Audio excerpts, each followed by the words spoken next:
Well, we start with Manchester United, and it could be a busy fortnight for the Old Trafford hierarchy as they look to strengthen their squad before the transfer deadline on September the 1st. A new season began with a promising performance, but a narrow defeat as an error from standing goalkeeper Altay Bayındır allowed Arsenal to pinch a 1-0 win. We'll get to these two in a minute. After the game, Gary Neville was adamant they must sign a new goalkeeper.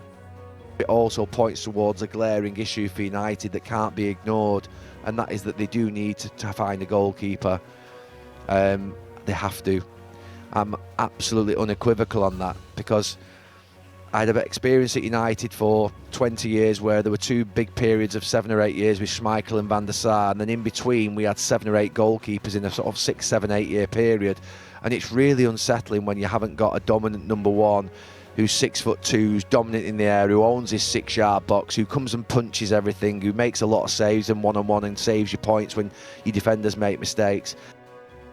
Well, Dharmesh and Kave are here. Strong comments then, Darms. So will they get involved? It's easier said than done. It's going to be really difficult in the final 2 weeks for Manchester United to recruit a new goalkeeper. I think there was talk earlier in the transfer window that Manchester United could go in for a goalkeeper amid a lot of rumours about Andre Onana's future, but then Andre Onana actually got injured in pre-season and he was set to be out for 4 to 6 weeks. So any kind of move during the transfer window and the early part of the window was going to be completely ruled out.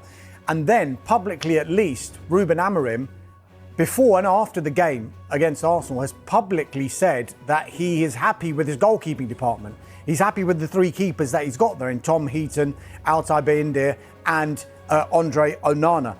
And there was that talk, because he picked Bayındır, was Onana dropped because Onana was fit? He insists it wasn't a dropping at all.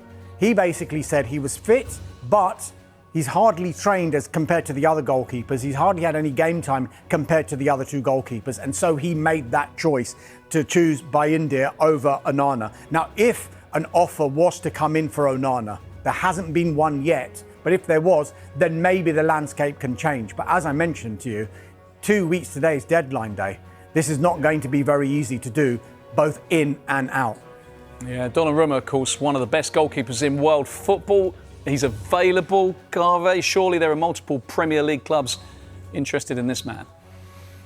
I think they may be interested in him, but there has been no contact between, for instance, Manchester United or Manchester City and Donnarumma's representatives. I think what needs to happen is, for instance, Manchester City would need to sell a goalkeeper before they were to make a move for somebody like Donnarumma, and it's the same situation at Manchester United. So yes, he's arguably the best goalkeeper in the world at the moment. He is available, but I think if you're talking about the possibility of him going to City or Manchester United, at least one goalkeeper would have to leave those clubs before they would make a move for Donnarumma. And there's been no contact. Obviously, there have been lots of stories. We know there is interest because, of course, there's going to be interest in a goalkeeper like Donnarumma. But don't forget, PSG would still want big money to sell him, even though he's only got a year left on his contract, and he is on big wages as well. I think that one other thing to say about Donnarumma as well, I think there might be a bit of brinkmanship between PSG and Donnarumma the later we get in this transfer window, because on the one side, PSG know he has to play. This is the World Cup next summer. He wants to be playing regular first-team football ahead of Italy's participation in the World Cup. But he's not going to do that with them. Well, no, because they brought in a new goalkeeper in Lucas Chevalier, and he's their number 1 goalkeeper. Kave mentioned the wages he's on. I just wonder, the later we get into this transfer window, the later we get and the closer we get to deadline day, is there going to be a possibility whereby PSG might even loan Donnarumma out just to get the wages off the books? Because the high wages that he's on, they could save between 15 and 17 million pounds for that year. And people will say, well, he's only got a year left on his contract. How can he go on loan? Well, he could. They just take the wages off the bill, and that saves a transfer fee for a club, rather than PSG being in that position where they're not going to play him, they're going to pay him, and then he's going to leave for free anyway. So both sides, I think, are just waiting to see which one is going to blink first. Manchester United need to sell, we know that. Jadon Sancho is closing on a move away, Kave?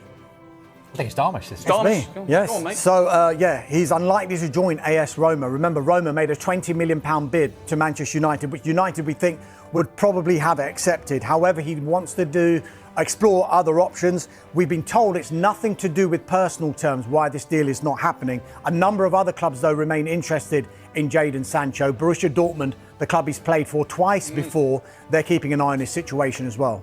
Yeah, it's a good fit for him, that, isn't it? How about Rasmus Højlund? Well, he remains open to a move to AC Milan.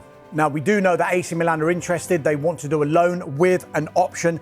At the moment, Manchester United would want some sort of permanent element attached to that deal if Højlund was to leave. Now, he was left out of the squad altogether for the defeat against Arsenal at Old Trafford on Sunday. However, Ruben Amorim significantly hasn't totally ruled out Højlund staying at Manchester United. He was asked the question about why he was left out of the squad. He said he has to fight for his place. We'll see what's going to happen, but he has the same characteristics as Benjamin Sesko, so sometimes we need to choose. But we haven't heard the last of Højlund in this window, I don't think. Okay, watch this space on this one. Another potential outgoing at Manchester United is, of course, Alejandro Garnacho. Carve, busy couple of weeks in and out at Stamford Bridge. What can you tell us? Well, look, they still want to sign Garnacho. They want to sign Xavi Simons as well.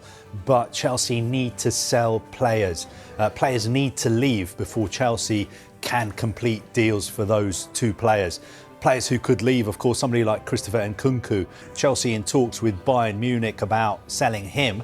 Bayern Munich have been clever. I think they've been trying to sort of put in low ball offers, take him on loan.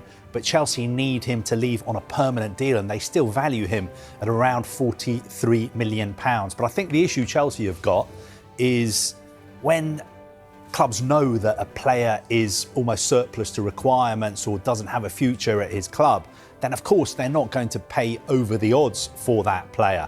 That is what is happening to Chelsea, and of course that's something that Chelsea are doing to other clubs as well, because somebody like Garnacho, they don't want to pay over the odds for him. So I think that is one that could happen maybe